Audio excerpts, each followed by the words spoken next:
Shalom, shalom a todos. Quero engrandecer o Deus de Abraão, Isaac e Jacó por este momento especial, né? Porque a gente vai estar aqui compartilhando mais um estudo, né? E esse estudo nós vamos falar acerca do profeta Yeshayahu, capítulo 53. É uma passagem muito falada, muito citada e muito assim declarada principalmente pelo cristianismo para defender a tese que está aqui falando no caso de Jesus, né? Em hebraico Yeshua.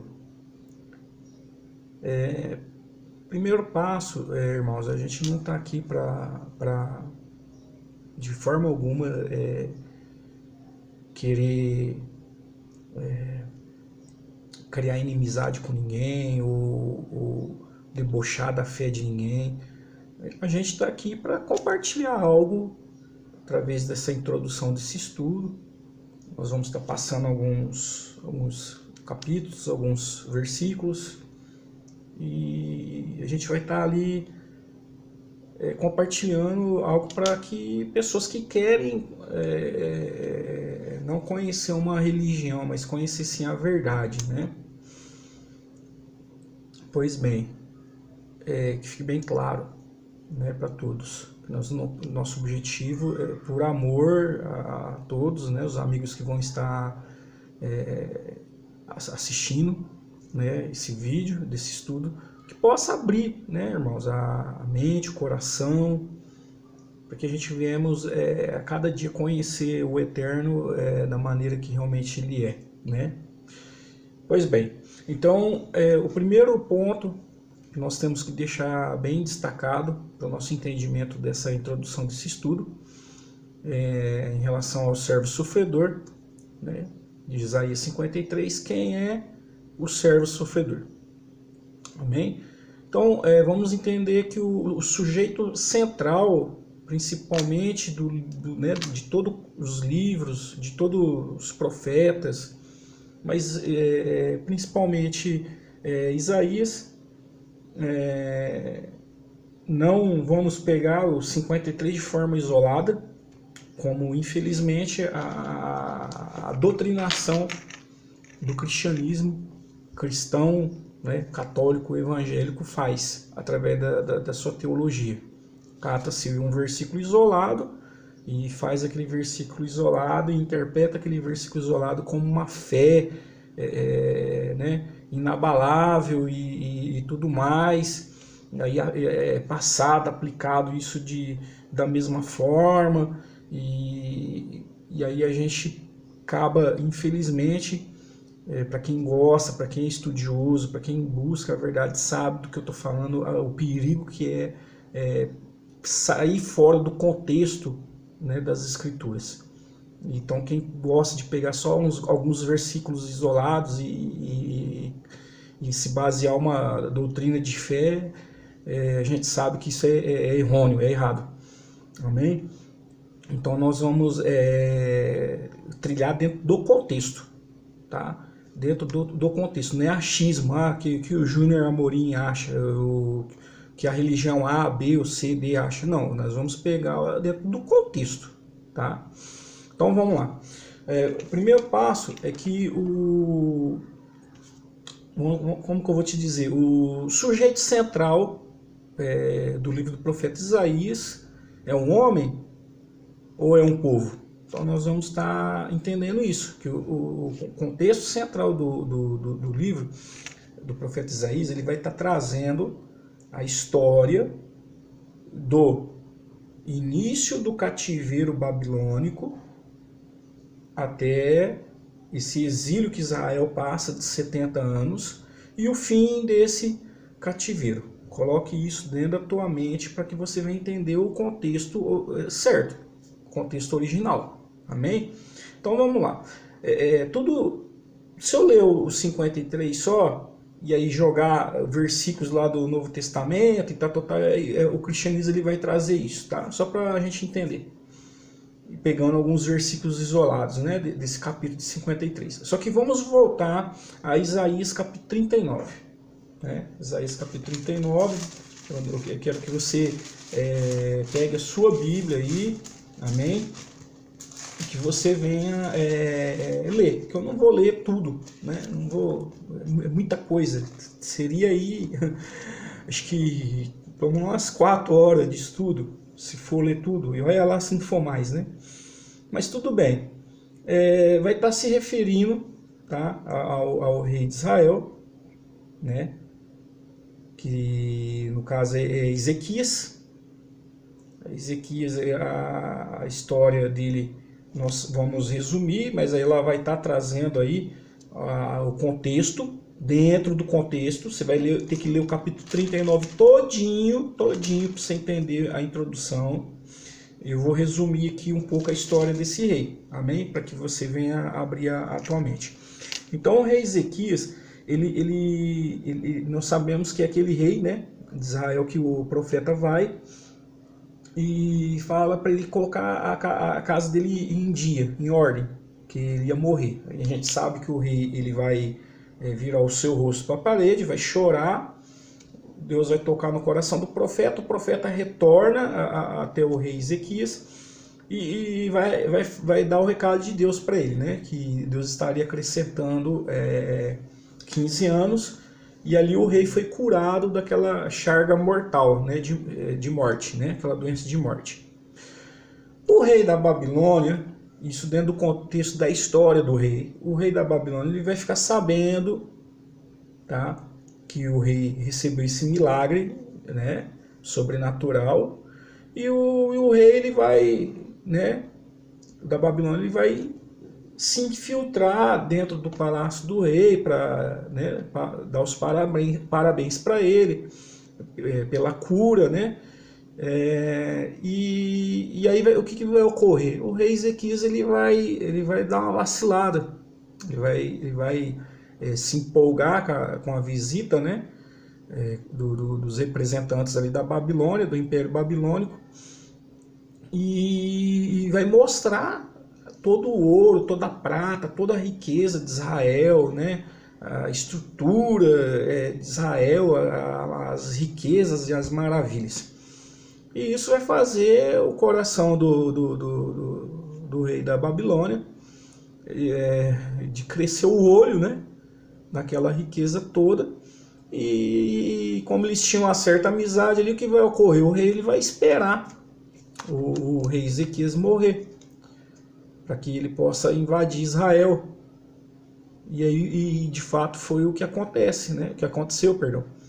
Então a Babilônia, sabendo da riqueza, né, das bênçãos e da prosperidade que Hashem, o Eterno, né, o Criador, estava ali, né, com Israel, dando a Israel aquela riqueza, o rei ele vai invadir Israel justamente por causa dessa riqueza. E aí vai se iniciar essa grande perseguição, esse cativeiro. Nós vamos ver também paralelo, o profeta Jeremias ele vai citar, ele vai profetizar, alertando o povo para que o povo viesse se arrepender, né? Israel viesse se arrepender, que se o povo não se arrependesse, Deus estaria trazendo, né, esse cativeiro, porque nós temos que saber que o profeta Daniel, o profeta Isaías e Jeremias, né, eles são meio que contemporâneos, né? Até mesmo Ezequiel, eles são meio que conviveram ali. Eu creio que eles, acho que um conhecia o outro, né? Porque eles são da mesma época. Então nós vamos ver isso acontecendo, né? Esse cativeiro. E o que vai acontecer? Então aí eu comecei a entender que depois disso tudo, que o rei revela os tesouros de Israel, o imperador da Babilônia ele vem para saquear Israel. E com isso o povo, porque aquela geração, tá? Vamos entender assim, aquela geração do povo de Israel estava corrompida, né? Eles se corromperam, e o profeta Jeremias também avisa né? E com isso o povo de Israel é cercado e é tomado, né? E o profeta Ezequiel ele vai dizer que ali os reis, né? O jovem rei Joaquim vai ser levado cativo, nós vamos ver Daniel sendo levado cativo. E o contexto dos profetas vai dizer que foi cerca de 10 mil dos nobres de Israel que foram levados cativos para a Babilônia. Ou seja, o Nabucodonosor, quando ele invade, ele não vai pegar qualquer um no meio do povo de Israel, ele vai escolher os mais sábios, os da nobreza, ele vai escolher, vamos dizer assim, entre aspas, a nata de Israel e vai levar esse povo cativo. Aqueles, porém, que ele não levou cativo, muitos deles morreram, né? Muitos deles morreram com a invasão, né? Tentando se defender e tudo mais. Israel ficou destruída, né? Jerusalém principalmente. O primeiro templo construído por Salomão, ele é destruído. Então vai trazendo que você vai lembrando, né? Essas informações que eu estou passando de forma rápida.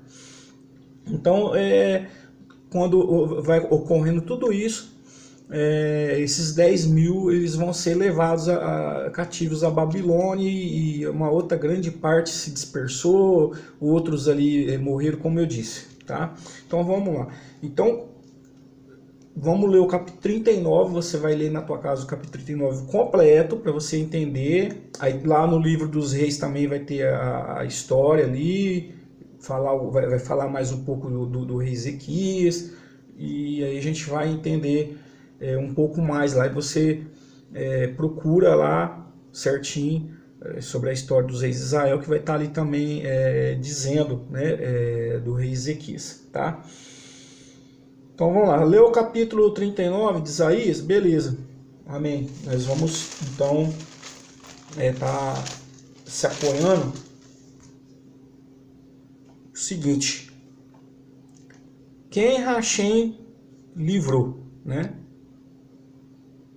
Ou seja, o Eterno ele vai livrar o povo de Israel, o próprio Criador. Quem é que o Eterno ele vai usar, né, para poder libertar o povo de Israel depois desses 70 anos? Nós vamos saber que foi o imperador Ciro, né?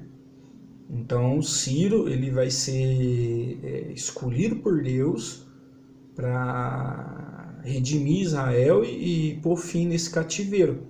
Nós vamos ficar sabendo também nessa história, dentro do contexto, que o rei Ciro ele vai, a partir do 45 principalmente, finalzinho ali do 44, também vai estar ali entrando nesse contexto, né? E vai começar ali a citar Ciro, né? Que ele foi esse instrumento de Deus para libertar o povo. O 44, 24, ele vai falar assim, ó: eis que diz o Adonai, o Senhor, o seu Redentor. Quem é o Redentor de Israel? O Criador, tá? O Criador. Ele que formou ele que te formou no ventre. Eu sou o Senhor, o Criador de todas as coisas que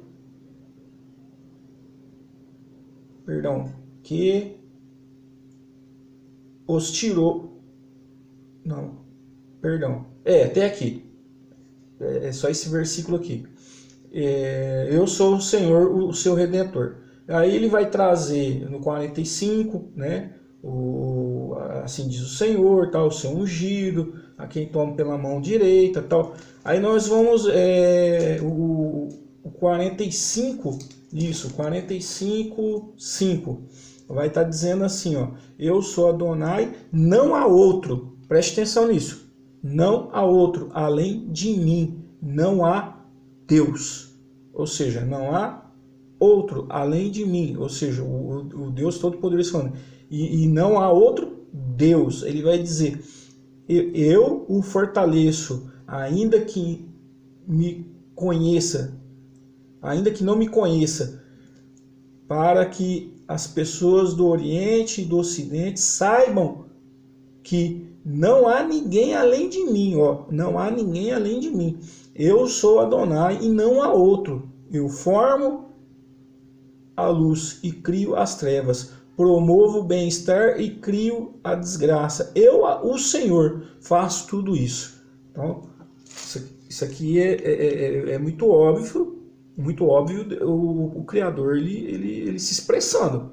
Então é só ler essa introdução aqui, a gente já vê que é o próprio Criador que ele faz todas as coisas. E ele está falando que desde o Oriente ao Ocidente todos vão conhecer ele. Pronto. Então, qual que é o passo? Lê todinho o capítulo 44 e o 45 inteiro. Amém? Beleza. Aí nós vamos entender o que? Principalmente no final do capítulo 44 e o início do capítulo 45. Quem Hashem livrou? Né? Foi Israel, o próprio Eterno através do imperador Ciro. Ponto. O profeta fala da queda da Babilônia e a libertação do povo de Israel. É isso que está dentro do contexto central. Né? Como eu disse, início do cativeiro e a libertação. Aí nós vamos lá, você vai depois estudar o capítulo 52. Capítulo 52, vamos lá. Aí vai estar principalmente o versículo 10 e o versículo 12. Que vai estar dito assim, ó. É duro usar óculos, né? Mas vamos lá, vou tentar ler aqui, irmãos. Adonai converte o seu braço santo à vista de todas as nações, e todos os confins da terra verão a salvação de quem? Nosso Deus. Preste atenção. Aqui é 52:10. A salvação do nosso Deus. Vão, saiam daqui. Daqui aonde? De Babilônia. Tá? Não toquem em nada impuro. Saiam do meio de tudo isso e fiquem puros. Vocês que carregam os utensílios do templo de Adonai, vocês não precisam partir com pressa. Não precisam fugir, pois Adonai irá diante de vocês, ou à frente de vocês, e o Deus de Israel também estará atrás de vocês. Ou seja, o Eterno ele vai à frente e o Eterno é a retaguarda. É isso que o profeta está dizendo aqui. Então, isso ocorre cerca de 500 anos antes da Era Comum, né? Essa era conhecida como o calendário gregoriano. Então, olha que interessante. É o retorno de Israel, né? 500 anos antes dessa Era Comum. E isso é o contexto histórico, tá? Desses 500 anos. Então o Eterno ele vai estar falando que ó, vão, saiam daqui, ou seja, de Babilônia. Aí nós vamos lembrando, olha que veio na mente aqui agora, Salmo 126, marca aí também, depois você lê o Salmo 126 que vai falar isso também. É um salmo que o povo de Israel, na hora que estava retornando do cativeiro babilônico, eles vão cantar esse salmo em forma de música, né, de adoração ao Eterno. Depois você... nossa, lembrei que agora eu vou ter que pegar, depois aqui anotar aqui, porque eu não tinha anotado, mas veio aqui agora à mente. Então, lê bonito lá, muito lindo, lindo, lindo, lindo, lindo, lindo, lindo. O Salmo 126. Ele é referente ao retorno a Sião, tá? Então, aí a gente vai ver aqui. Vamos lá.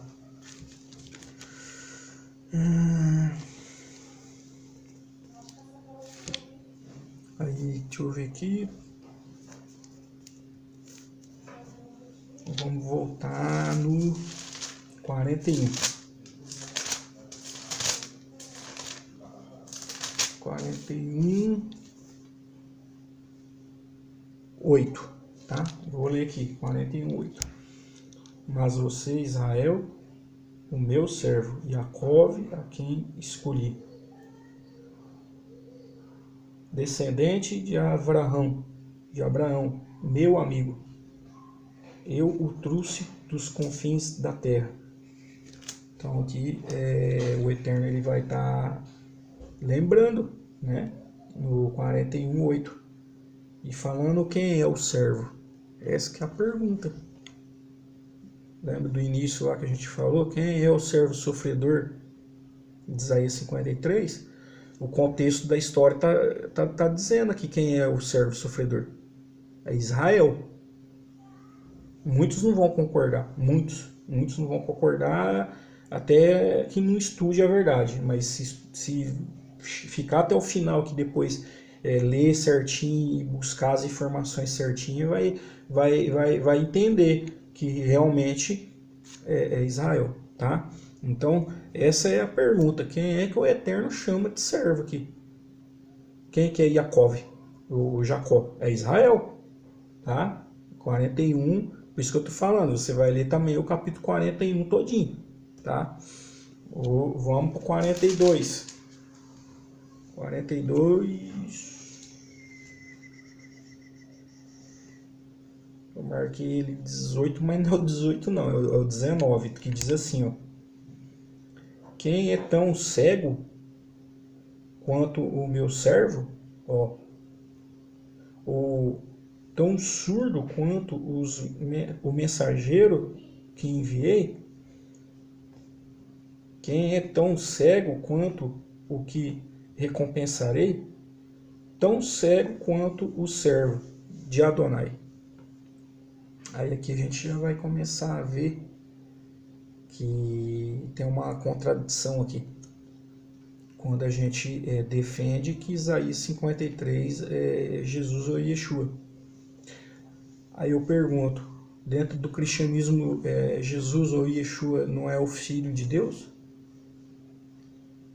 Peraí, mas aí aqui está falando que ele é cego, ele é surdo.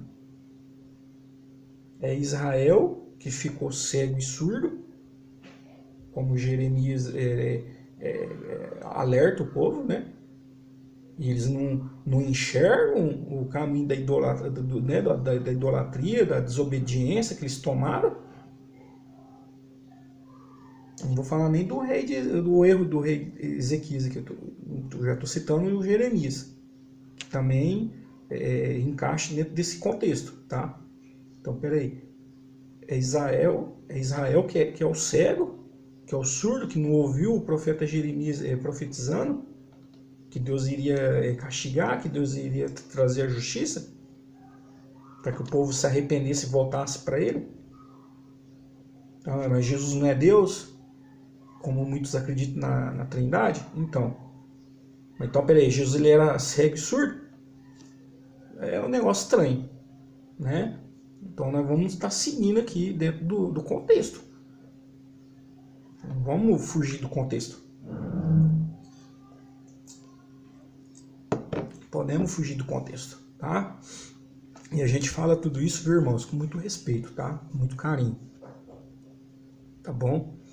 Então, nós vamos ver aí que o capítulo 42 19. Depois eu tenho que arrumar ali na minha anotação que eu marquei o 18, mas é o 19. Aí essa é a pergunta. Porque não é um rabino, não é um pastor que está falando aqui. É Deus. E ele está falando. Quem é tão cego quanto ao meu servo? Ou tão surdo quanto o mensageiro que enviarei? Quem é tão cego quanto o que recompensarei, tão cego quanto o servo de Adonai? E a gente viu que o Eterno, todo dentro do contexto, ele vai vir falando que esse servo é Israel. Se você pegar só os 53, vai trazer problema. Então, Israel é o servo, cego e surdo, tá? Vamos lá. 44, 1 e 2. Ouça agora, Jacove, meu servo. Ou seja, ouve agora, Israel, meu servo. tá? Israel a quem escolhi. Ou seja, então ele era servo, cego, surdo, mas Deus escolheu, tá? Assim diz Adonai, o que criou e formou no ventre e o ajudará. Não tenha medo, Iacove, meu servo. Iacove. Olha aí que coisa maravilhosa. Iacove, meu servo, ou seja, Israel, meu servo. Para não ter dúvida, tá? Porque é difícil. Muitos anos atrás, lá para 2006, 2008, quando eu comecei a descobrir, né, que a minha família, por parte de avós, né, e ali bisavós, ali, os antepassados, né, eram todos judeus portugueses, né. Então a gente começou a conhecer dentro de nós mesmo a necessidade de conhecer a verdade, tá? Então a gente vai ver ali que Deus ele vai estar sendo enfático, principalmente nesse início do capítulo 44, que ele está falando de Israel aí, tá? Para ficar bem certo. Aí nós vamos também o 44 mesmo, 21, que diz assim, ó, retenha isso em mente, Jacó, ou seja, Israel, pois você, Israel, é o meu servo. Eu o formei. Você é o meu servo. Israel, não se esqueça de mim. Olha que coisa linda, irmãos. É maravilhoso isso. Pode assustar muitos, né, por ter acreditado que Isaías 53 fala de Jesus ou Yeshua, né? Ver que Deus é maravilhoso. Entender que Israel é o povo escolhido pelo Criador. Amém? Então, na hora que eu lendo o capítulo todinho aqui, embora você pegue e depois leia todinho, mas é lindo demais esse 21. Retenha isso em mente. Olha, Israel, aqui na minha versão está Jacó, mas é Israel. Pois você, Israel, é o meu servo. Eu o formei. Você é meu servo. Olha, Israel, não se esqueça de mim. Agora, por que o povo de Israel teve que passar por esses 70 anos de cativeiro? Porque aquela geração tinha se esquecido dele, gente. E aí, voltando, frisando, para não esquecer, Jeremias, que tentou, né, fazer com que o povo enxergasse que estavam se desviando da presença de Deus, se esquecendo de Deus e que o povo não estava ouvindo, né? Então a gente vai ver que é lindo, porque o contexto de Isaías aqui vai bater com o contexto de Jeremias, tá? Pra gente ver que é dentro do contexto, tá? Então tá aí. Aí nós vamos 45. Aí nós vai do 4, principalmente, né? Do 4, 5, 6, 7, 8. Eu já li ele, né? Antes. Que fala, eu sou Adonai, não há outro, né? Além de mim, não há Deus, né? Eu te fortaleço, tal. Então nós já lemos isso daqui. Aí você lê, né, o capítulo 45 todo. E aí ele vai dizer o 4, né? Que eu falei que é do 4, né? Mas a intenção de voltar aqui nesse capítulo 44 aqui, perdão, 45, tá aqui, ó, no versículo 4. Talvez na sua Bíblia seja o versículo 5 ou 3, porque a minha Bíblia ela é diferente, tá? Mas está aqui, ó. Por causa de Jacó. Quem é Jacó? Diga comigo. Israel. Ou seja, por causa de Jacó, meu servo. Sim, por Israel, meu eleito, eu o chamo pelo teu nome e dou a você o título, ainda que não me conheça. Aí vai estar um pouco diferente na sua versão, tá? Mas a gente está vendo aqui, voltando por causa do que eu li lá o 5, né? Mas é o 4 agora que é bom a gente trazer ele à mente, tá bom? Aí nós vamos para 49. 49, 3. Isso. 49, 3. Pode ser que na sua Bíblia seja o 4. Mas vamos lá, mas diz assim, ó. Ele me disse: Israel, ó, você é o meu servo. Aleluia. Por meio de quem mostrarei a minha glória. Oh, maravilha. E ele disse, o Todo-Poderoso: Israel, você é o meu servo. E por meio de quem mostrarei a minha glória. Eita.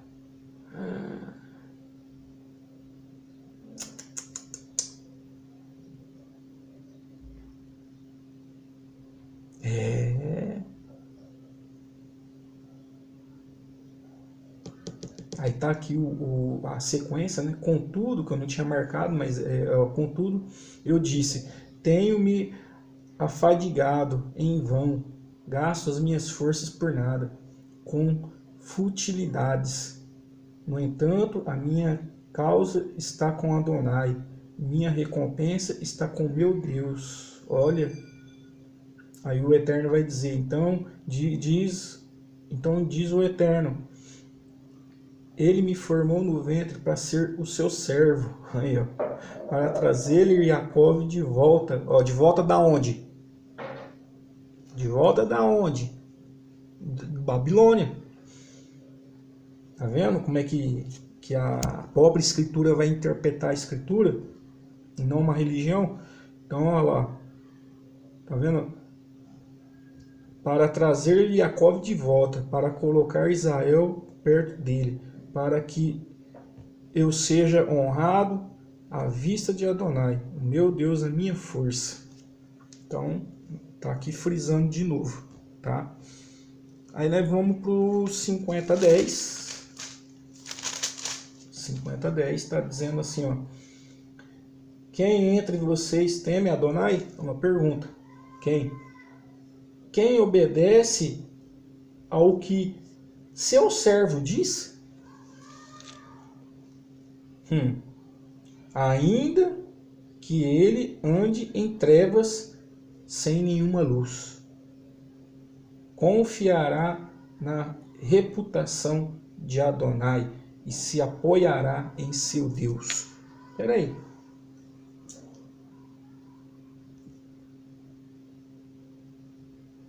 Quem obedece? É Israel?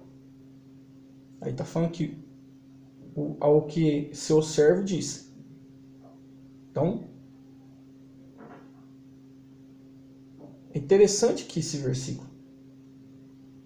Porque vamos ver o povo das nações. O povo das nações, eles ouvem Israel? Ou a ONU, né? Com 70 aí nações aí. Eles querem fazer de tudo para destruir Israel. Tá aqui.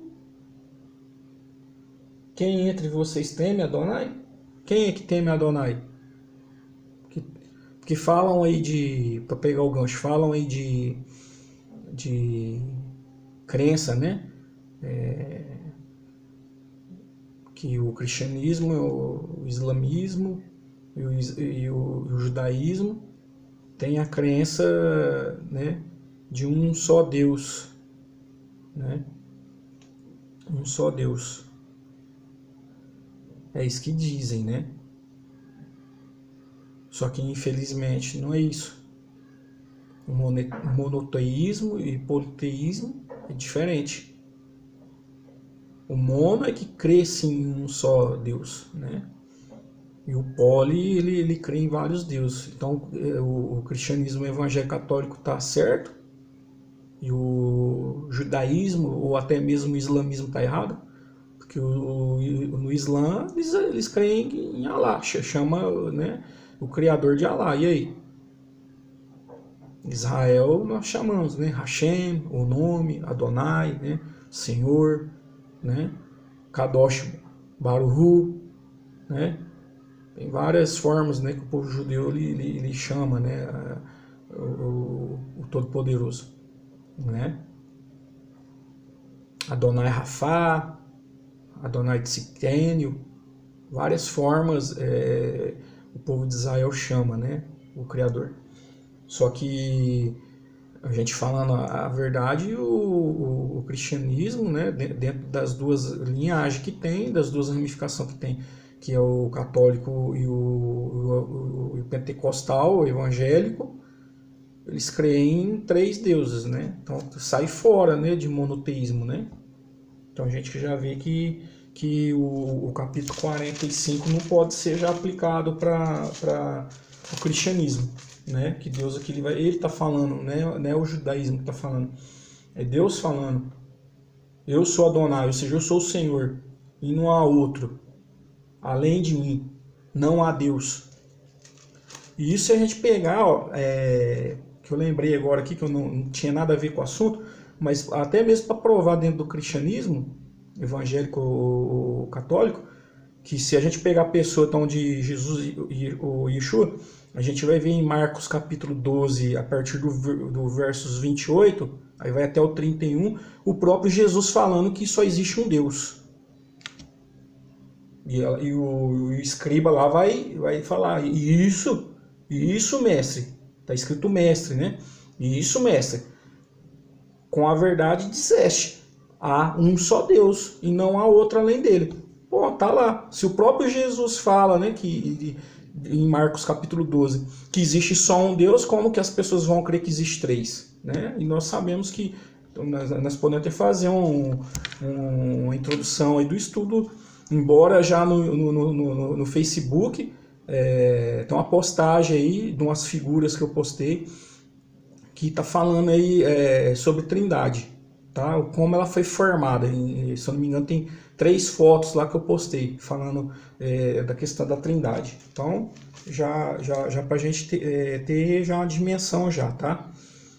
Então, é importante lembrar, irmãos, que o livro de Esdras, a partir do capítulo 1, a gente vai ver também o Esdras ele testificando alguma das coisas que o próprio profeta Isaías ele vai estar falando nesses capítulos, tá? E aí vamos para o 53:9, né? Chegando aqui, vou dar só uma olhada aqui, isso. Vamos chegar no 53:9, que vai dizer... foi-lhe dada uma sepultura entre os ímpios. Em sua morte ele estava com o rico, apesar dele não ter agido com violência ou injustiça, né? Nem dito nada de engano ou mentido. Ainda assim foi do agrado de Adonai esmagá-lo com a enfermidade, para ver se ele se apresentará como oferta pela culpa. Se ele o fizer, verá a sua descendência e prolongue seus dias. Em sua mão o desejo de Adonai será realizado. Aí você leu na tua Bíblia, pode ser que está bem diferente. Mas vamos lá. Vamos para a pergunta aqui, central.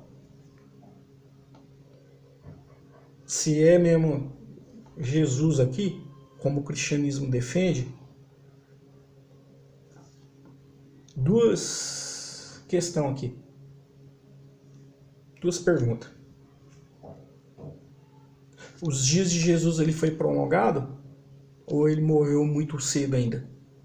Conforme o cristianismo diz, né? Que morreu ali com 33 anos e meio mais ou menos. Morreu novo. Ou seja, então os dias dele não foi prolongado. As pessoas não veem isso. Lê rápido, porque alguém lá, o pai da igreja católica ensinou e o movimento protestante continua afirmando a mesma coisa que o bispo lá de Roma ensinou, e aí os pastores veio atrás ensinando a mesma coisa que os bispos romanos ensinou, e o povo vai ensinando e não presta atenção nisso aqui. Eu não tenho vergonha de dizer que muitas vezes eu li isso aqui e não entendi. Eu não tenho vergonha, eu tenho humildade de reconhecer aqui. Mas quando você lê com calma, você vai vendo dentro do contexto as coisas, você vai ver que não tem como ser Jesus aqui, ou Yeshua, certo? Porque os dias dele não foi prolongado na Terra. E a segunda questão aqui é o quê? Além dos dias ser prolongado, aí em cima tá falando aqui, ó, se ele o fizer, verá a sua descendência. Jesus, ele viu um filho dele crescendo, virando um homem, ou uma filha, ou depois o filho do filho, seu neto, nascendo, ele conheceu a descendência dele? Não. Então, olha só que interessante isso, que as pessoas não param para ver. Mas sempre falando, irmãos, a gente tá falando aqui no amor, tá? A gente tá falando no amor, não é hipocrisia, não é querer achar que sabe demais, entendeu? E os outros sabem de menos. Eu só tô colocando o meu testemunho, que muitas vezes eu defendi isso aqui, mas não tinha prestado atenção nisso. Então, quando a gente pega o original, a gente vai ver que no original vai estar mais ou menos assim a tradução, tá? Por nenhuma injustiça, né? Injustiça ou como tá aqui, né? Ou violência, né? Por nenhuma. Só que a tradução tá o quê? Tá nunca. A tradução Ferreira veio nunca.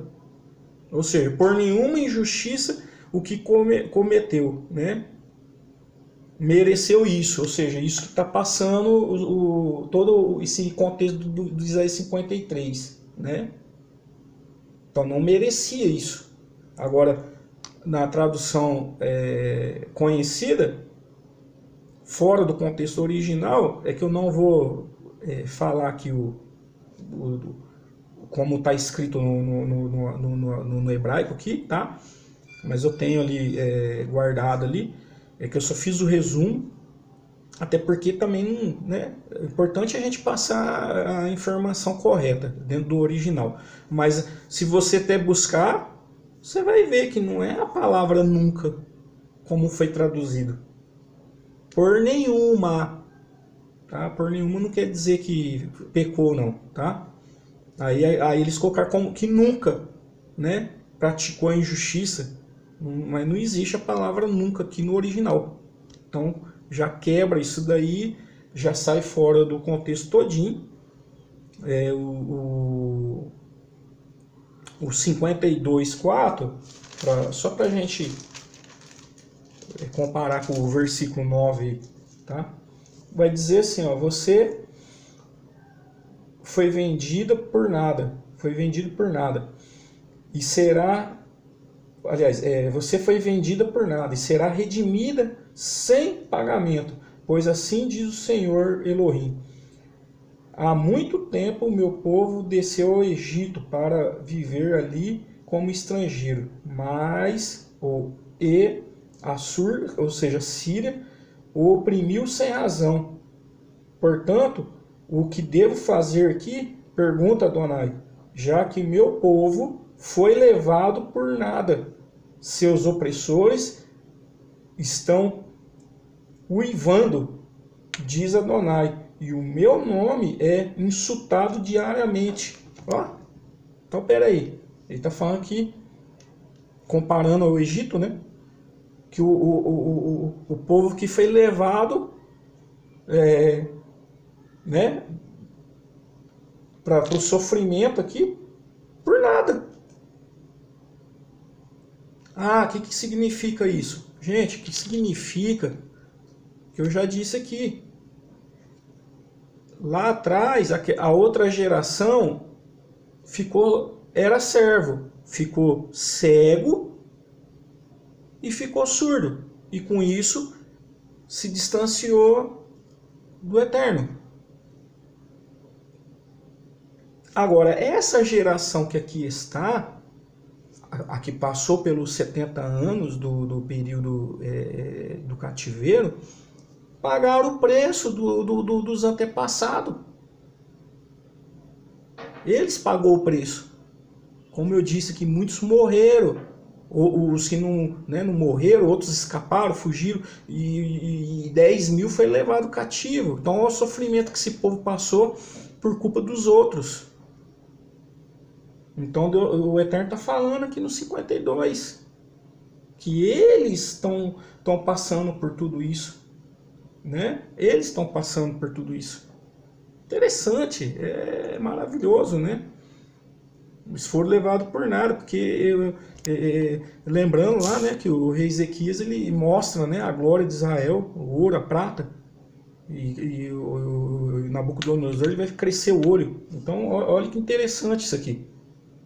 Maravilha, Deus está falando, o próprio Criador está falando. Vocês foram vendidos por nada, vocês sofreram por nada, vocês foram afligidos, vocês foram né?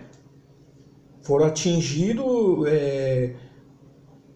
por uma violência, passaram por um sofrimento que não merecia.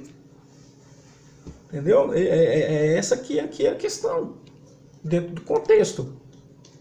Lógico, não tem como fugir. Lê os 52 inteiro, que você vai ver. Tremendo isso. Deus ele está mostrando aqui, porque aquela geração sofreu, né, durante ali 70 anos, sendo que quem trouxe a maldição foi a outra geração. E aí em Êxodo, né, a Torá vai ensinar que o povo que pecava, né, aquele pecado, aquela transgressão atingia até 4 gerações, né? O juízo de Deus vinha até 4 gerações. Porém, quando o povo se arrependia, Deus ele sempre se levantava como o Salvador de Israel. E Deus ele pode usar um rei, como usou Ciro, ele pode usar um profeta, como a gente vê a história dos profetas, como levantou Moisés, né, Moshe. Principalmente, olha só que eu lembrei que o período dos juízes, lá no livro de Juízes, um período de 400 anos mais ou menos, o povo de Israel eles vão se afastar da presença de Deus por 7 vezes em 400 anos. E essas 7 vezes que o povo de Israel se afastou da presença de Deus, Deus permitiu que outras nações inimigas se levantassem contra eles. E foi o que aconteceu aqui no cativeiro babilônico, a mesma coisa. Só que lá no livro de Juízes, né, o livro de Sofitim, veio a 7 apostasia, 7 nações inimigas para subjugar o povo, para que eles viessem se arrepender, e Deus levantou para si 7 grandes juízes que livrou o povo de Israel como uma espécie de Messias. Mas quem salva, e nós lemos ali, e o profeta Isaías ele vai ensinar muito bem claro, que quem salva é Deus. Ele usa intermédio de alguém isso, tá? Vai ficar bem claro isso, tá? 43, já estamos concluindo, tá bom?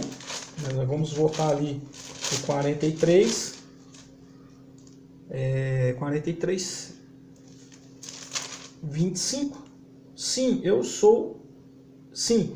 sou eu o único que risca suas ofensas por minha causa. Não me lembrarei de seus pecados. Ó, vou ler de novo. Sim, sou eu o único que risca as suas ofensas por minha causa. Não me lembrarei dos seus pecados. Assim diz o Senhor. Oh, aleluia. Aí o 43:3 vai dizer assim, ó: pois eu sou Adonai, o seu Deus, o Santo de Israel, o seu Salvador. E eu dei o Egito como resgate por você. A Etiópia, olha só, por você. Lembra que o período que o povo, de 210 anos, não 430 como é pregado, mas 210 anos que o povo judeu ficou escravo no Egito, Deus teve que usar tudo aquilo que aconteceu, a questão das 10 pragas, né, usando ali o povo do Egito como uma forma de resgate, para que o povo de Israel saísse liberto daquela opressão, tá? Para a gente começar a associar, entender as coisas dentro do contexto, tá bom? Então, olha só que lindo, né? E aí ele vai dizer, pois eu, a sequência, né, do 4, pois eu o considero valoroso e honrado, e porque amo. Tá vendo que Deus está falando no singular aqui, né? Pois eu o considero valoroso e honrado, porque eu o amo. Ou seja, eu amo quem? O povo de Israel.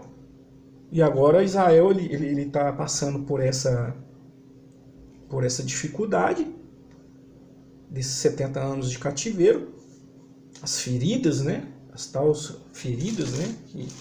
Que tanto falado, Israel ele vai ser ferido, vai voltar sem muita beleza, porque Jerusalém está toda destruída, né? Templo para baixo, e Deus ele vai usar alguém para resgatar, alguém para redimir, que é o imperador Ciro.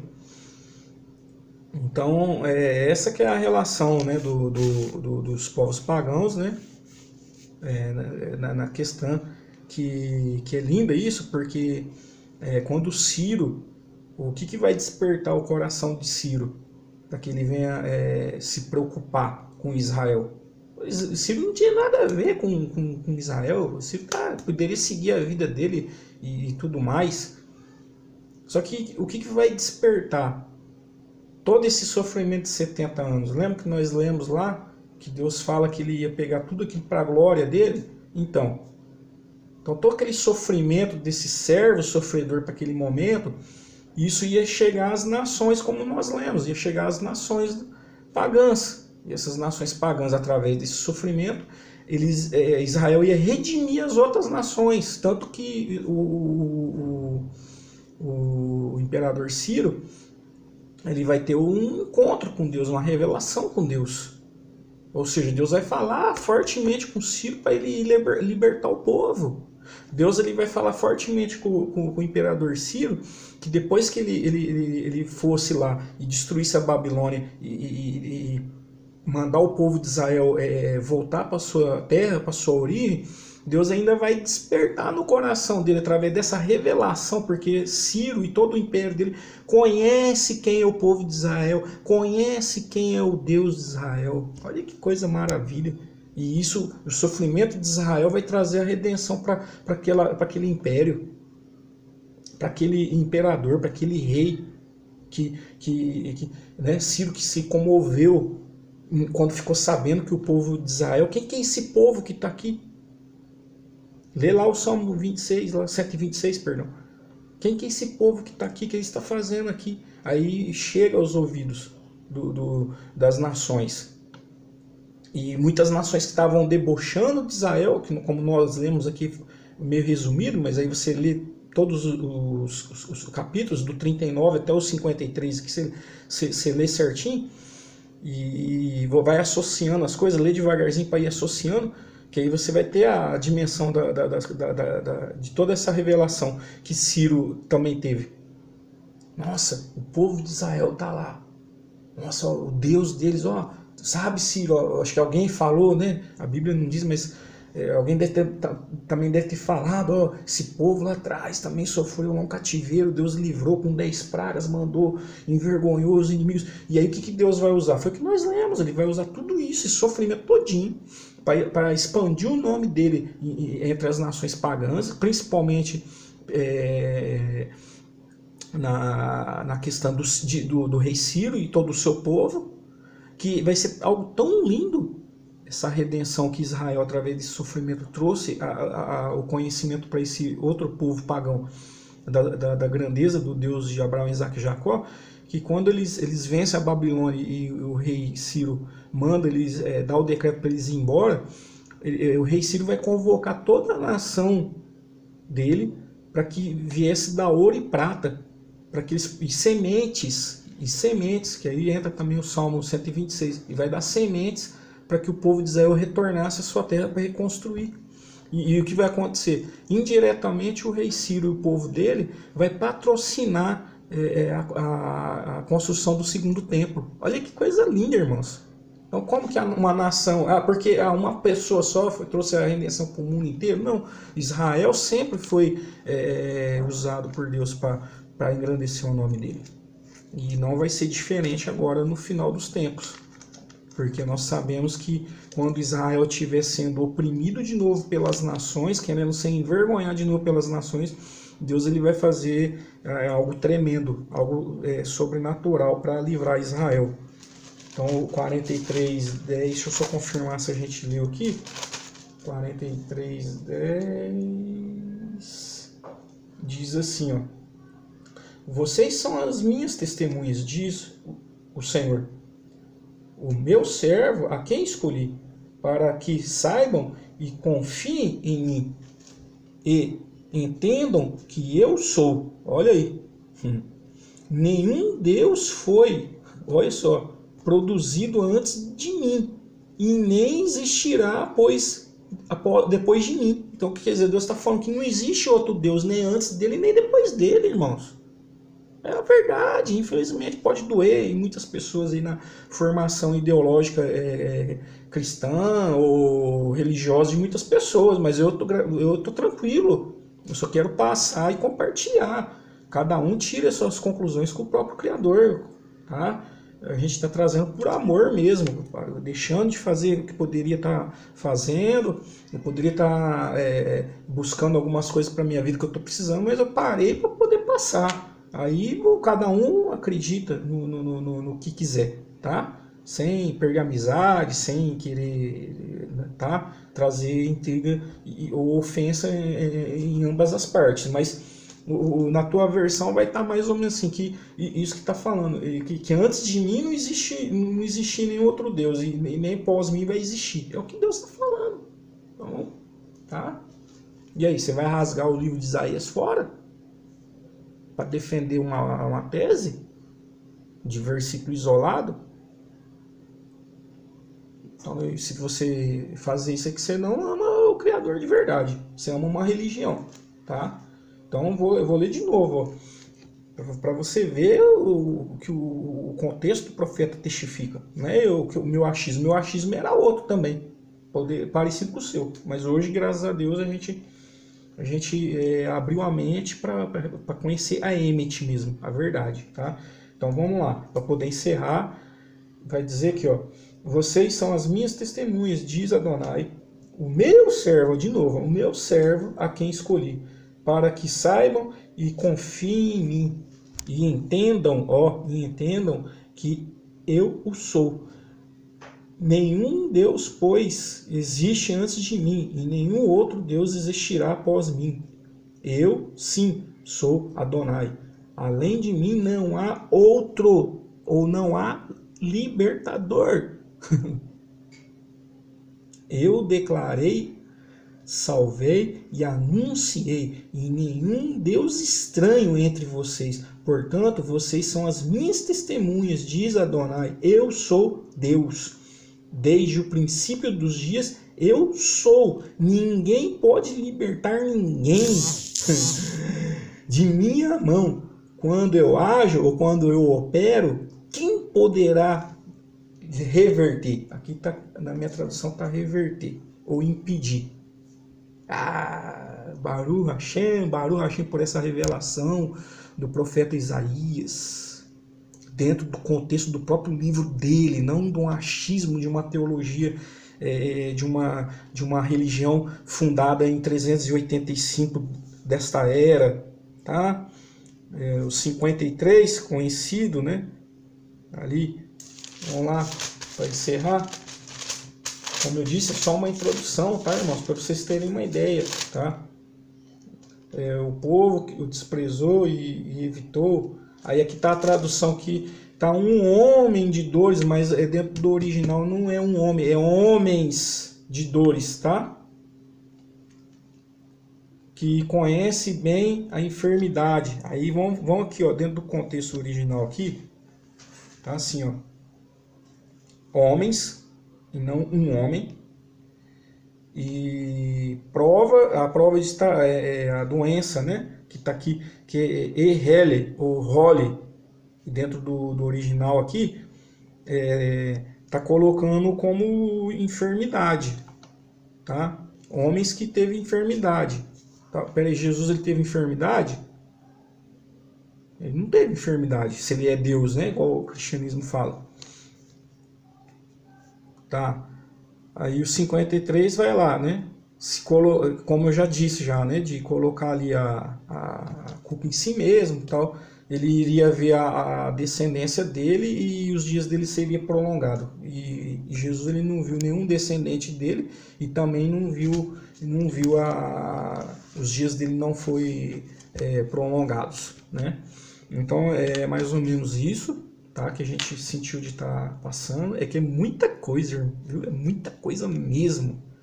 Mas eu creio que, né, os amados irmãos aí, irmãs, vai estar lendo passo a passo, né? Como eu disse lá, desde do capítulo 39, vai vir bem com calma, né? Versículo por versículo lendo, acompanhando. E esses dois erros, né? Que fala um homem, mas não é um homem, é homens, né? De dores, né? E cai por terra toda essa questão que é Jesus, né? O Yeshua, o servo aqui. Então quem aqui, ó, eu quero só terminar com outro versículo, né? Na verdade, ele carregou nossas dores, né? Nossas doenças, nossas dores. Ele sofreu, o povo sofreu, o servo, Israel sofreu. Contudo, nós o consideramos culpado, ou seja, né, castigado e afligido por Deus, mas ele foi ferido por nossas transgressões. Quem que foi ferido? Aquela geração foi ferida pelos pecados do contexto antes do início da Babilônia, tá? Aí foi lá, a disciplina que os corrige recaiu sobre eles, né? E por causa das suas feridas fomos curados. Ou seja, aquela geração ela recebeu a cura para poder voltar para a terra, poder receber ali a construção do segundo templo. Então, várias nações ali, como lá no Egito também, outras nações conheceu o Deus de Abraão, Isaac e Jacó, também foram libertos, que não foi só Israel, né? A história diz que 70 nações ali no Egito também estavam ali na terra do Egito, que era o centro do mundo, e muitas dessas 70 nações também foi liberta junto com Israel, entendeu?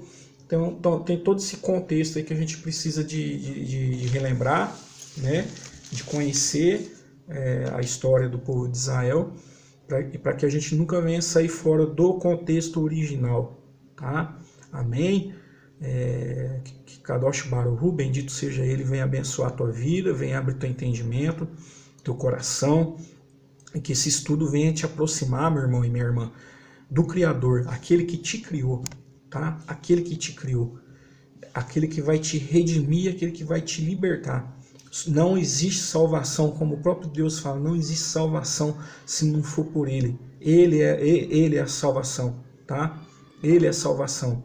Ele usa as situações para trazer dentro de nós o desejo de estar perto dele, o desejo de querer ele mais perto da gente, se achegar a ele para que ele possa se achegar em nós, para que a nossa alma possa emanar muita fé nele, muita confiança nele, muita coragem, muita esperança nele, e que ele venha abençoar a tua vida, a tua casa, que ele mesmo diz que não existe lá atrás e nunca vai existir lá na frente o outro Deus, e que ele é um só Deus. E por isso que o nosso povo fala: Shema Israel, Adonai Elohim Adonai Ahad. Baruch Shem Kivod Mahutol Leolam Vaed. Amém, irmãos? Um abraço, fique na Shalom e que o Eterno venha abençoar a cada um. E todos digam amém. Vai, Homer!